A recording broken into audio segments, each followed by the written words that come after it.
Hello everyone. बच्चों, जब से नीट 2024 का रिज़ल्ट डिक्लेयर हुआ है एनटीए के द्वारा, तब से स्टूडेंट्स के बीच में इस रिज़ल्ट को लेकर के एक बहुत ही कैओस का माहौल है और एक स्कैम कह के इसको पुकारा जा रहा है कि जो रिज़ल्ट डिक्लेयर किया कि बहुत बड़ा स्कैम है एक।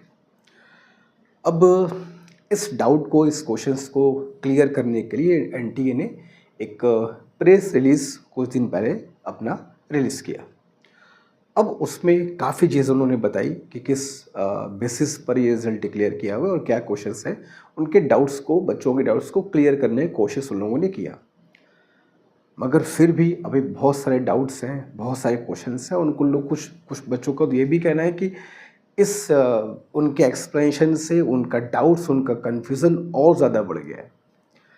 तो अभी भी बात ख़त्म नहीं है, अभी बहुत क्वेश्चंस हैं, डाउट्स हैं, जिनके जवाब एनटीए को देने होंगे और एक रिस्पॉन्सिबल तरीके से अकाउंटेबिलिटी को लेते हुए बताना होगा कहाँ पर चीज़ें किस तरीके से आगे बढ़ी हैं।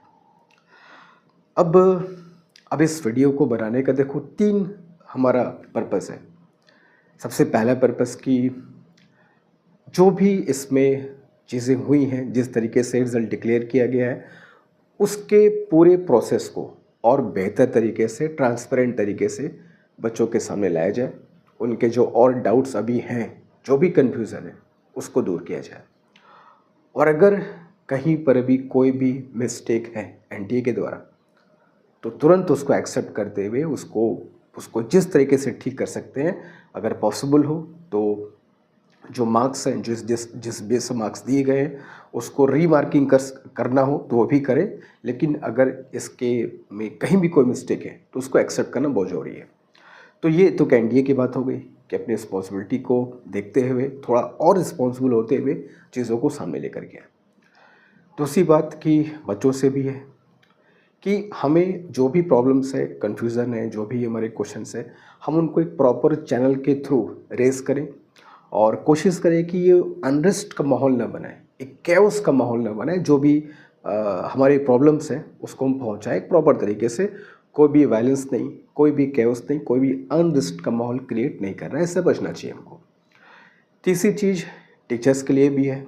जो भी टीचर्स पढ़ाते हैं, उनका ये सबका सपना होता है कि उनके बच्चे एग्जामिनेशन पे अच्छा करें।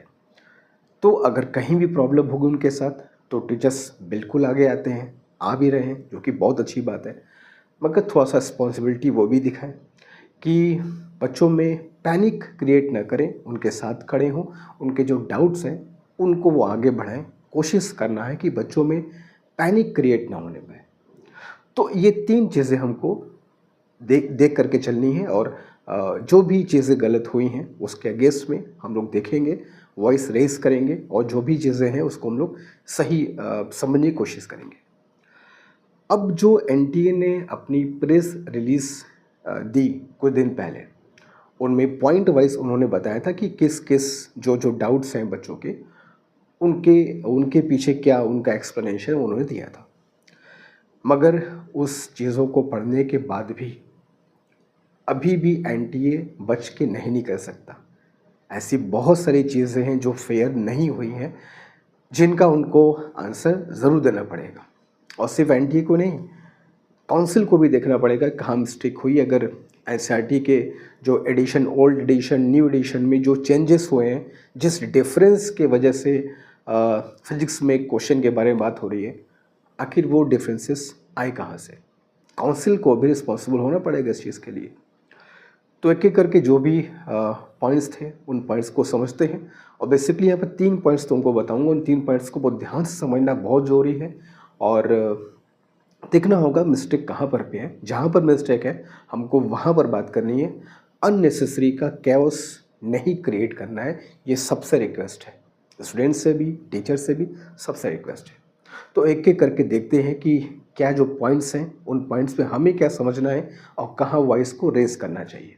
सबसे पहली बात, जो सबसे बड़ी प्रॉब्लम है रिजल्ट डिक्लेयर होने के बाद स्टूडेंट्स की, सबसे बड़ी प्रॉब्लम तो बहुत ढेर सारी है, कहीं पे कुछ, कहीं पे कुछ हो रहा है। अच्छा, इसमें एक बात और भी है कि कुछ इन्फॉर्मेशन मिसलीडिंग भी है जो सोशल मीडिया पर फ्लोट कर रहे हैं, उससे भी हमको बचना होगा। जब तक हमारे पास कोई इन्फॉर्मेशन एक कॉन्क्रीट एविडेंस के साथ नहीं आता है, हम उसको एक्सेप्ट नहीं करेंगे। इस बात को ध्यान रखना है, ठीक है।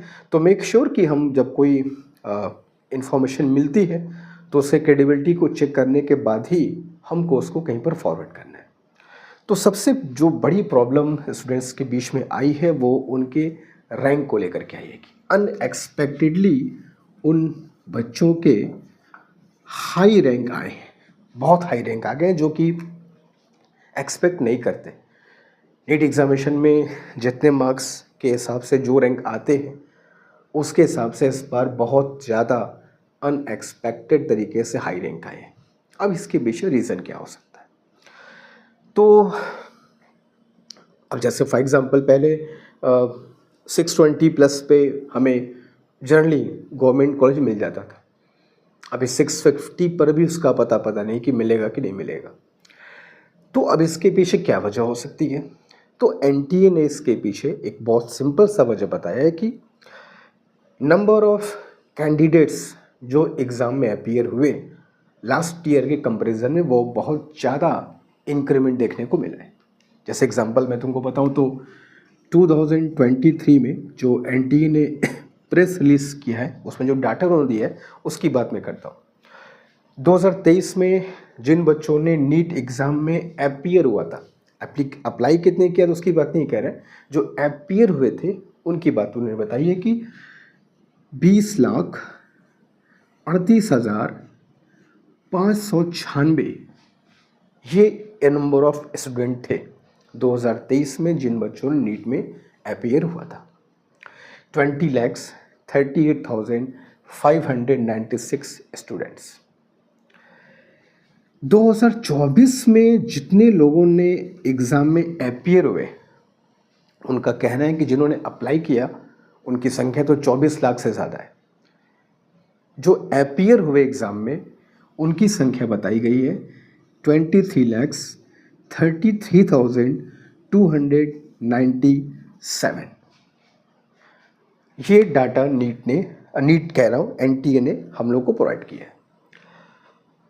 अब शायद जहाँ तक मेरा गेस है पिछले कुछ सालों में किसी एक साल में इतने नंबर ऑफ स्टूडेंट्स इंक्रीज़ शायद ही देखने को मिले होंगे। इसमें कोई डाउट नहीं है कि इस साल नंबर ऑफ स्टूडेंट्स कंपैरेटिवली बहुत ज़्यादा इंक्रीज़ किए हैं, इसमें कोई डाउट नहीं है। अगर हम लोग एब्सोल्यूट नंबर की बात करें तो ये जो इंक्रीमेंट है लगभग 2,94,701 के आसपास है। अगर मैं कहीं इनकरेक्ट हूँ तो चेक कर लेना। लगभग मान के चलते हो राउंड फिगर में, चलो हम लोग मान के चलते हैं कि 3 लाख बच्चों का इंक्रीमेंट है। चलो मैंने मान लिया कि 2023 से 2024 आने में जो 3 लाख बच्चे हैं उन्होंने वो ज़्यादा अपीयर हुए एग्जामिनेशन में। ये बहुत बड़ी संख्या है। लास्ट के कुछ ईयर्स में ये बहुत खास ईयर है जब इतने अब ये क्यों बढ़ा है इसके पीछे भी रीज़न है, मगर उसको डिफरेंट वीडियो में डिस्कस करेंगे हम लोग कि कैसे इतना बढ़ गया। हर चीज़ के पीछे रीज़न होता है, उसके पीछे भी है, आएंगे बाद में। अब ये 3 लाख का जो इंक्रीमेंट है ये अप्रॉक्सीमेटली 14.45% के बराबर है। इसको लगभग चलो मान लो 15%। तो 15% का इंक्रीमेंट समझ रहे हो कि 15% का इंक्रीमेंट हो गया है 2023 से 2024 के एग्ज़ाम में जितने बच्चे अपीयर हुए हैं। 15% का मतलब यूँ समझ लो कि हर 100 बच्चों के बीच में 15 बच्चे और बढ़ गए। अब उस 15 बच्चों में कुछ बहुत अच्छे बच्चे होंगे जो टॉप रैंक में चले जाएंगे, कुछ एवरेज होंगे, कुछ बिलो एवरेज होंगे, कुछ के बहुत नीचे वाले मार्क्स होंगे।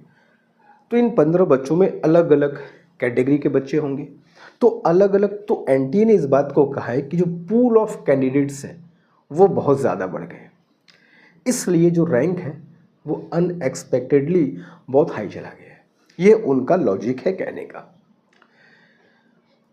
अब ये लॉजिक में कितनी सच्चाई है या कितना ये कह सकते हो कि ट्रस्टवर्दी है ये लॉजिक, इसको एक एग्जांपल से हम लोग समझने की कोशिश करते हैं कि इस इंक्रीमेंट का हाई रैंक होने में कितना बड़ा रोल है या है भी कि नहीं है, उसको एग्जाम्पल से चेक कर लेते हैं थोड़ा। अभी क्या है कि 650 मार्क्स पर भी गवर्नमेंट कॉलेज का कोई ठिकाना नहीं है कि मिलेगा कि नहीं मिलेगा।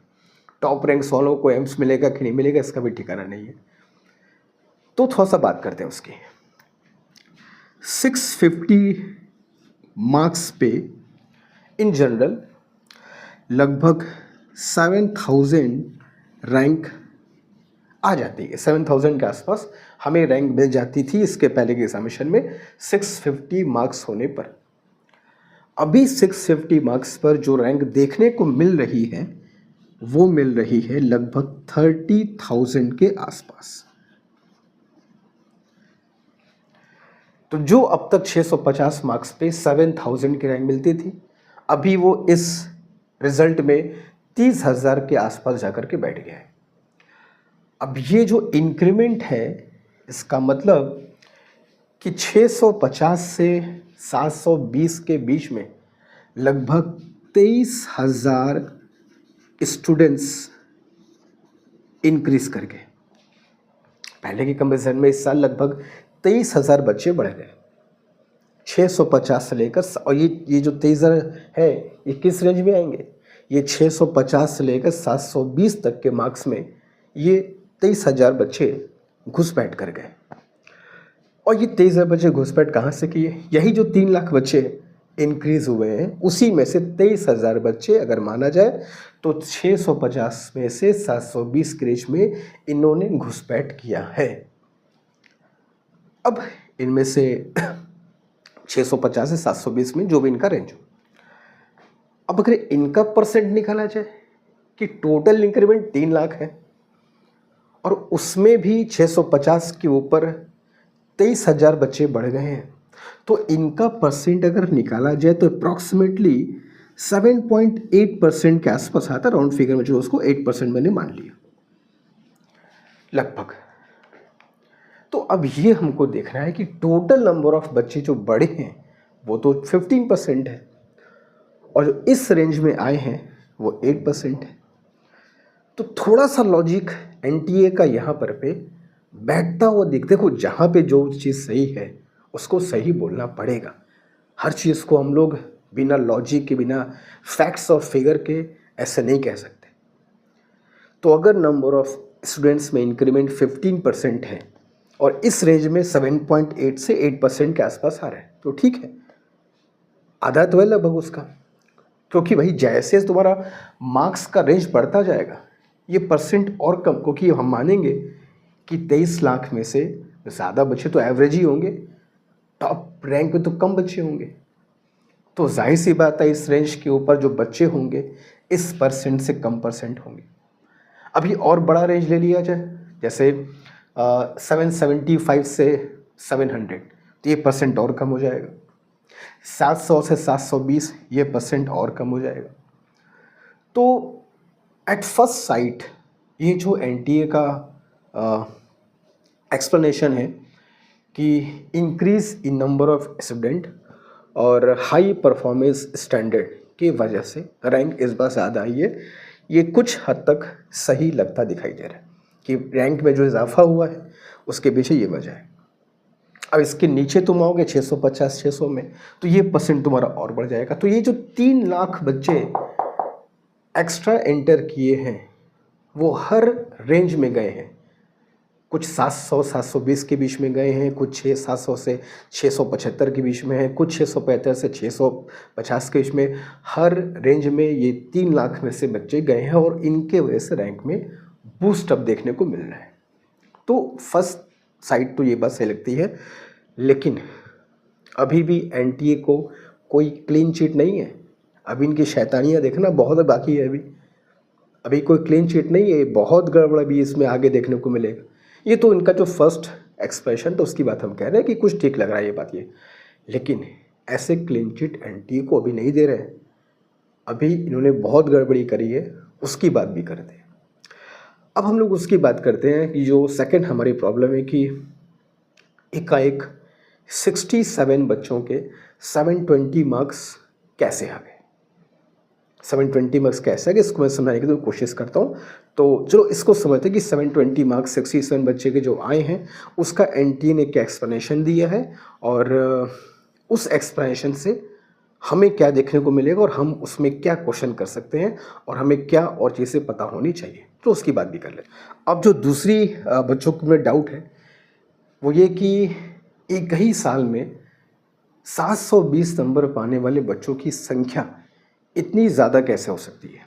तो जो डाटा हम लोग को दिया गया है उसके हिसाब से इस एग्ज़ाम में 67 स्टूडेंट्स के जो मार्क्स आए हैं दैट इज 720 मार्क्स,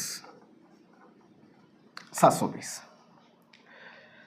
अब लोगों का कहना है, जो भी लोग इस बात को समझ रहे हैं, ऑब्जर्व कर रहे हैं, उनका कहना है कि इसके पहले एग्जामिनेशन में जो बच्चे आते थे उनके 4-5 बच्चे 3-4 बच्चों के मार्क्स ही इतने होते थे। मैं तो उसके पीछे चला जाऊंगा, 3-4 साल पहले चल जाओ, 6-7 साल पहले चल जाओ, इक्का दुक्का बच्चों के 720 आते थे, वो भी 3-4 साल में किसी एक का आ गया, वरना 715 712 ऐसे होता था। वो भी 4-5 साल में ये 720 में नंबर ऑफ स्टूडेंट्स बढ़ना शुरू हो गए। तो पहले जाओगे तो 720 3-4 साल में कभी किसी एक का आ जाता था, और यहाँ एक ही साल में, एक ही ईयर में 67 बच्चों के 720 मार्क्स आए। देखो पॉसिबिलिटी पे कोई क्वेश्चन नहीं है, अब ये कोई नहीं कह सकता कि ये इम्पॉसिबल है, बिल्कुल पॉसिबल है, इसमें कोई दिक्कत नहीं है कि ये पॉसिबिलिटी नहीं हो सकती, मगर कुछ क्वेश्चंस हैं जिसके आंसर हमें चाहिए। जैसे अब एनटीए ने कहा कि जो कॉम्पिटिटिव लेवल है इस नीट एग्जामिनेशन का वो बहुत बढ़ गया है, इसलिए टॉपर्स की संख्या बहुत ज़्यादा हो रही है। चलो ये बात मान लिया, बहुत बाद लिया, चूँकि नीट एग्जामिनेशन थोड़ा सा प्रिडिक्टेबल भी हो चुका है, इसमें कोई डाउट नहीं है कि NEET examination is very much predictable. ठीक है, तो कह सकते हो कि ठीक है, लेकिन क्वेश्चंस जो हैं वो हमारे लिए क्या है, सुनना।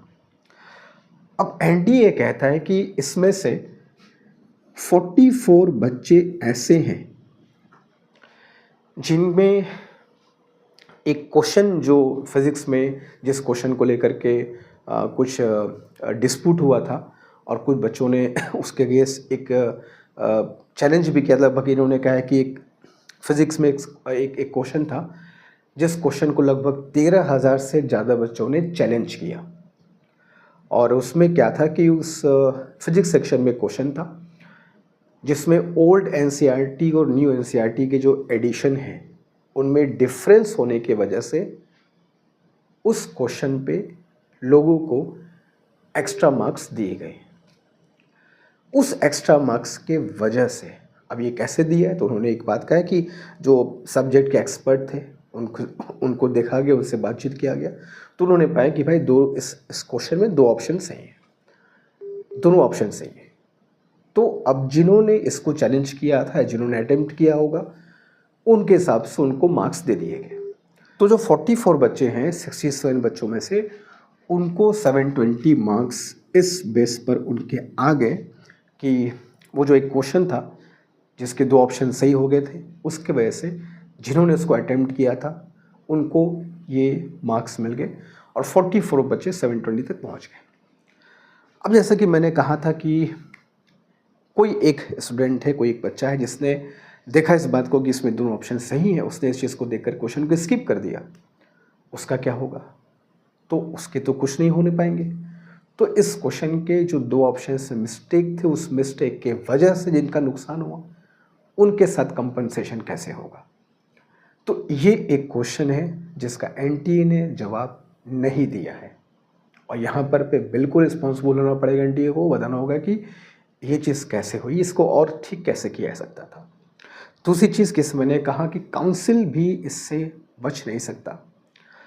आपने ओल्ड एडिशन न्यू एडिशन की बात की, दोनों में डिफरेंस की बात की, ये डिफरेंस कैसे आया, ये डिफरेंस क्यों आया, कहाँ थे आपके एक्सपर्ट जब ये एडिशन बन रहे थे, क्यों ये डिफरेंस आए तो उसको एड्रेस क्यों नहीं किया गया, उस क्वेश्चन को ही इंक्लूड क्यों किया गया एग्जामिनेशन पेपर में, जो जिस पे डाउट थे, डाउटफुल थे, जिस पे क्वेश्चन उठ सकता था। तो फिर मैं कह रहा हूँ कि आप एनटीए ऐसे बच नहीं सकता, क्लीन चिट इनको नहीं दिया जा सकता। बहुत ही शैतानी ये लोगों ने किया है। तो ये एक चीज़ है जहाँ पर पे एनटीए को आकर के इसका जवाब देना होगा कि ये चीज़ कैसे हुई और इसका कंपनसेशन बाकी बच्चों के साथ क्या होगा।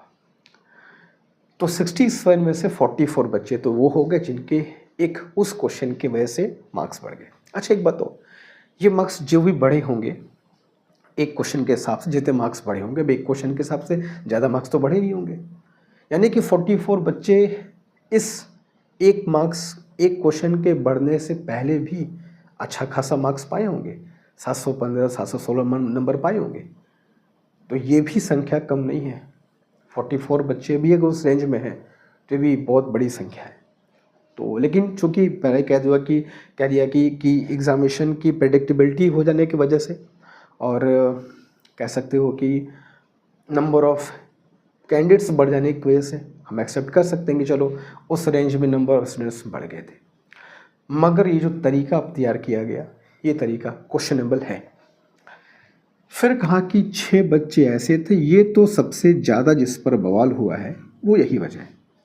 6 बच्चे ऐसे थे जिनको टाइम लॉस के वजह से कंपनसेट करके मार्क्स बढ़ाया गया और उनके 720 मार्क्स पहुंच गए। यहाँ उन्होंने ये नहीं बताया है कि मार्क्स कितने बढ़े, कितने टाइम लॉस हुए थे, उसको कैसे मार्क्स से कंपनसेट किया गया, क्या इसका फॉर्मूला था। तो उन्होंने कहा है कि इस बारे में कि उन्होंने एक कमेटी बनाई एक्सपर्ट्स की, अलग अलग एग्जामिनेशन के जो एक्सपर्ट्स हैं एकेडमिक्स से हैं, लोगों की कमेटी बनाई और कमेटी ने ये तय किया कि उसके क्वेश्चन करने, सुनना बहुत ध्यान से, क्या उन्होंने कहा है, उनके क्वेश्चन करने की एफिशिएंसी के हिसाब से जितना टाइम लॉस हुआ उसके हिसाब से मार्क्स दे दिया गया। कहाँ से ये तरीका सही है एनटीए का? अगर टाइम में लॉस हुआ है तो उसको मार्क्स में कैसे कंपनसेट करेंगे? अगर हमारा टाइम में लॉस हुआ होगा तो उसको हम टाइम से कंपनसेट करेंगे। क्या एनटीए इसके लिए प्रिपेयर क्यों नहीं था पहले से? क्या उसको नहीं पता था बात कि टाइम में कुछ लॉस हो सकता है, कुछ प्रॉब्लम हो सकती है? तो अब यहाँ पर भी एनटीए को बताना होगा कि वो इस चीज़ के लिए पहले से प्रिपेयर क्यों नहीं था, कि अगर कहीं किसी सेंटर पे टाइम में लॉस होता है तो वहाँ पे इस एग्जामिनेशन को उतना देर और एक्सटेंड कर दिया जाए, 10 मिनट 15 मिनट 20 मिनट आधी घंटा एक्सटेंड कर दिया जाए। हाँ, वहाँ पर इस चीज़ को ऑब्जर्व करने के लिए, इसके ऑथेंटिसिटी को चेक करने के लिए वहाँ पर एक अथॉरिटी होना चाहिए जो इस चीज़ को चेक करे कि हाँ भाई टाइम में लॉस हुआ है, does extend examination of that particular centre. दूसरी बात कि if I am not wrong, केवल 1563 बच्चे ऐसे हैं जिनके इस वजह से मार्क्स बढ़े हैं, टाइम में लॉस होने की वजह से।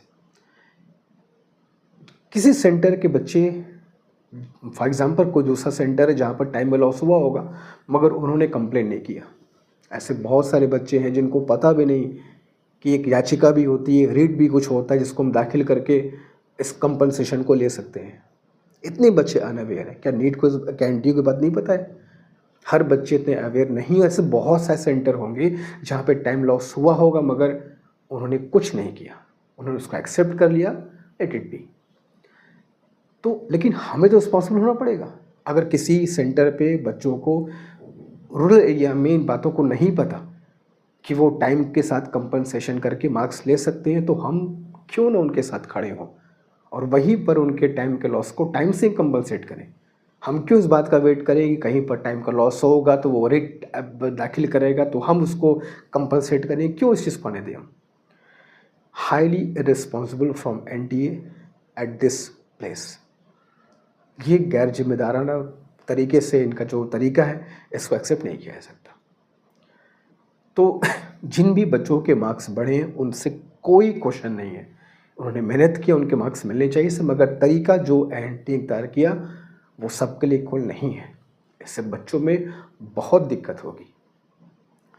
तो 6 बच्चे इस तरीके से 720 मार्क्स ले करके आए और 44 एक क्वेश्चन जो फिजिक्स में था वहाँ से लेकर के आए और मिल के टोटल नंबर ऑफ स्टूडेंट्स कितने हो गए? 50। तो 50 बच्चे 720 मार्क्स लेकर के आए हैं इन दोनों वजहों से। इसका मतलब ये हुआ कि 17 बच्चों के जो 720 मार्क्स आए हैं 67 में से, वो नेचुरल तरीके से आए हैं। उनमें कहीं कोई मार्क्स बढ़ाया नहीं गया है, कोई कंपनसेशन नहीं किया है, उनका जो अपना मार्क्स था लेकर के आया था। Still a very very high number of student, 17 बच्चे एक एग्जामिनेशन में 720 नंबर लेकर के आए थे, स्टिल हाई नंबर, जो कि नेचुरल तरीके से लेकर के आए हैं, जिनमें कोई मार्क्स नहीं बढ़ाया गया, कोई कंपनसेशन नहीं किया गया, कुछ नहीं किया गया। तो अब यहाँ पर पे एक बात ये ध्यान देनी है हमको, वो ये है कि इसमें भी कुछ लोगों का कहना है कि एक सेंटर, अभी एक बात में कितनी सच्चाई है ये एनटीए नहीं बताया है, ऐसा सुनने में न्यूज़ आई है कि एक ही सेंटर के 6 बच्चों ने 620 मार्क्स लाया है।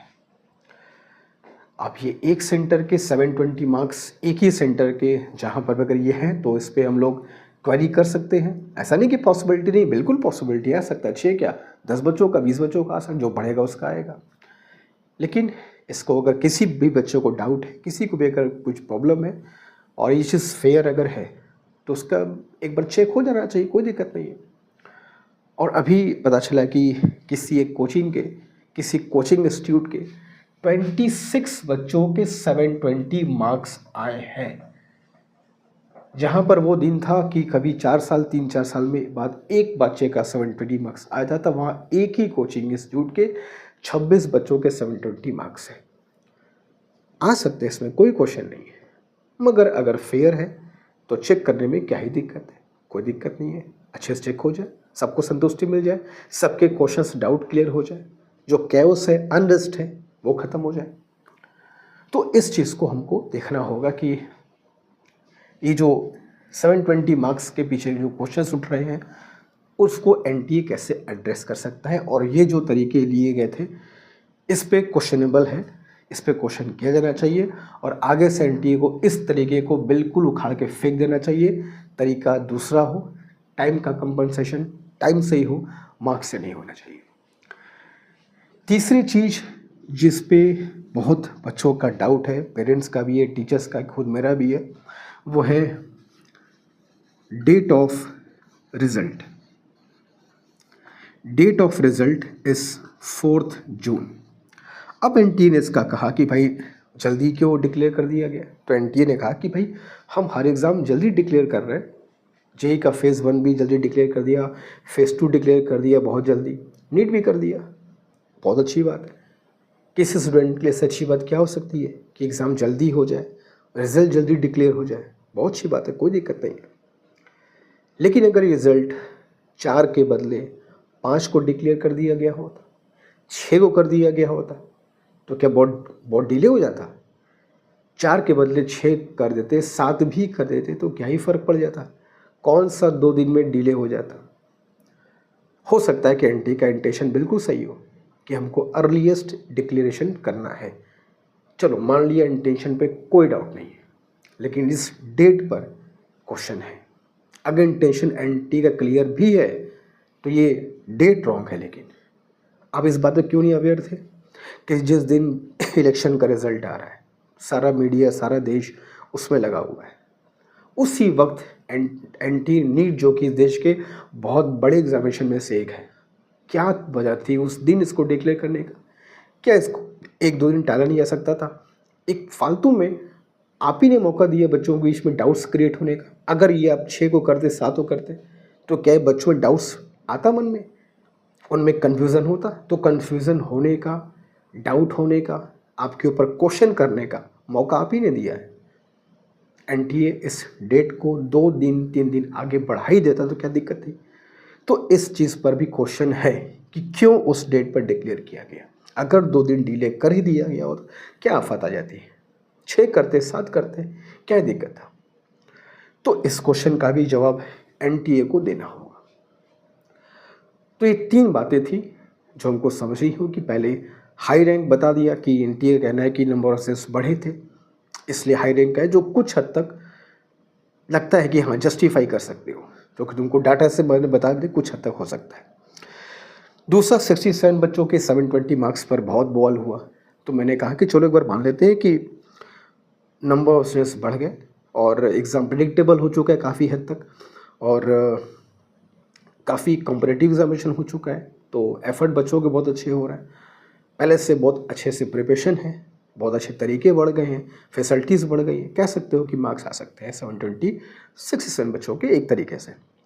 लेकिन ये जो इन्होंने बताया कि 44 और 6 बच्चों के मार्क्स कैसे आए, वो गलत है। ये दोनों तरीके गलत हैं। इस पे एनटीए और काउंसिल दोनों को ही जवाब देना पड़ेगा, ऐसा क्यों हुआ, ठीक है। और तीसरी चीज़ जो मैंने बताया कि इस दिन पर भी क्वेश्चन है कि वही दिन क्यों चूज़ किया गया। 2 दिन 3 दिन आगे चलते तो कोई दिक्कत नहीं थी। तो अब आगे हमें क्या करना है, तो सभी से रिक्वेस्ट यही है कि अभी जहाँ तक अभी न्यूज़ आई है कि कोलकाता हाई कोर्ट ने एनटीए को 10 दिन का समय दिया है कि अपना जवाब वो दाखिल करें, बताएं, और उसके बाद ही काउंसलिंग हो। तो हमें घबराने की कोई ज़रूरत नहीं है। सबसे रिक्वेस्ट है, सबसे पहले जो बच्चे हैं वो बात ध्यान समझें कि मन में पैनिक क्रिएट नहीं करना है, कैओस तो बिल्कुल क्रिएट नहीं करना है, फालतू की इन्फॉर्मेशन ऑथेंटिक जो नहीं है उनको शेयर नहीं करना है। अगर अपने जो भी क्वेश्चंस हैं, डाउट्स हैं, प्रॉब्लम्स हैं, गुस्सा भी है, तो एक प्रॉपर चैनल के थ्रू ही उसको रेस करना है। इल्लीगल तरीका, अनरेस्ट, वायलेंस क्रिएट बिल्कुल नहीं करना है। एक प्रॉपर तरीका हमारे पास है, हमारे पास लीगल तरीके हैं, हम उसके पास जाएंगे, मगर अनरेस्ट क्रिएट किसी को नहीं करने देंगे और ना करेंगे। पहली बात तो ये रिस्पॉन्सिबल बनेंगे, एनटीए को भी कहेंगे रिस्पॉन्सिबल बनिए, हम भी रिस्पॉन्सिबल बनेंगे। दूसरी चीज़, जो भी टीचर्स हैं, जो भी लोग हैं लगे हैं, अच्छी बात है, बहुत अच्छी बात। सब टीचर्स का ये ख्वाहिश होता है कि अच्छा उसका अच्छे मार्क्स से करके, और अगर वहाँ पे कुछ प्रॉब्लम है तो उसके साथ खड़ा होना उसका रिस्पॉन्सिबिलिटी है, और लोग खड़े भी हैं, अच्छी बात है। लेकिन मेक श्योर कि उन स्टूडेंट्स के साथ खड़े हों, लेकिन उनमें पैनिक क्रिएट हम ना करें। उनके साथ खड़े हों, उनको बताएं कि अगर उनके साथ गलत हुआ होगा तो उसका जस्टिस होगा, कुछ देर लगेगा मगर जस्टिस होगा। उनमें पैनिक क्रिएट ना करें, और उनको भी समझाएं कि हमें अननेसेसरी का कैओस क्रिएट नहीं करना है। जो तरीके हैं प्रॉपर, उस प्रॉपर तरीके के थ्रू हम लोग अपनी वॉइस को रेज करेंगे, और जो भी गलत चीज़ें हुई हैं उसको सही करने की कोशिश करेंगे, और जो भी इंफॉर्मेशन होगी हम लोग शेयर करते चलेंगे। लेकिन last but not the least, हमें एक रिस्पॉन्सिबल तरीके से अपनी वॉइस को रेस करना है। फिर कहता हूँ, वायलेंस, अनरेस्ट, कैओस क्रिएट नहीं करना है, शांति तरीके से अपने जस्टिस को लेना है, ठीक है। बाकी कोई भी इंफॉर्मेशन होगी हम लोग मिलते रहेंगे। Thank you so much.